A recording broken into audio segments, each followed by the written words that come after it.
Labdien! Ar jums atkal kopā ir programma Praktiskais Norvēģis. Un tā, šodien mēs jums parādīsim, kā pavisam vienkāršu lietiņu var uztaisīt no, kā no pavisam vienkāršas sajūta. Vārds sakot, paņemam mini brusīti un pārskaldam viņu uz pusītēm. To es esmu jau izdarījis, lai programmu nebūtu tik ilga. Paņemam viss, kas mums ir vajadzīgs. Ik viens cilvēks sastopas ar tādu problēmu, ka viņam ir jāšpaktelē griesti. Jūs redzat, kā šajā situācijā.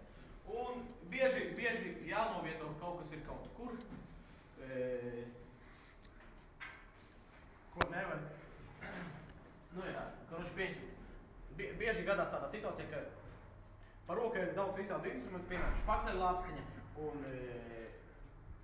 tā huiņa, kurā špakteļi liek iekšā. Un bieži viņu nav kur nolikt par rokai. Un tā ir ļoti noderīga lieta ikvienam, kurš špaktelē. Tā bija vienkārši brūsīta. Baļķis.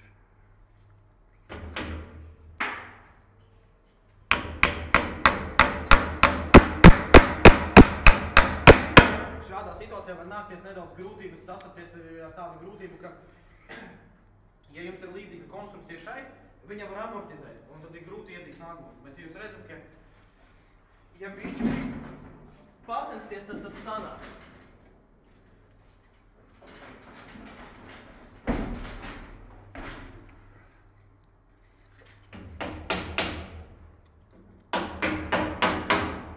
Lai būtu tas izdarāms vienkāršāk, varam ar otru roku pieturēt šo pamatbaļķīti. Un trāpot pa naglu, nagla ieiet. A kur ir? Lūk, šādi mēs panākam pavisam praktisku lietu, kas mums var noderēt špaktelējot. Kad mēs uzliekam špaktelīti, bieži nākas kaut kur nolikt, vai zvana, piemēram, mobilais telefons. Plauktiņš ir gatavs. Ar jums bija programma Praktiskais Norvēģis.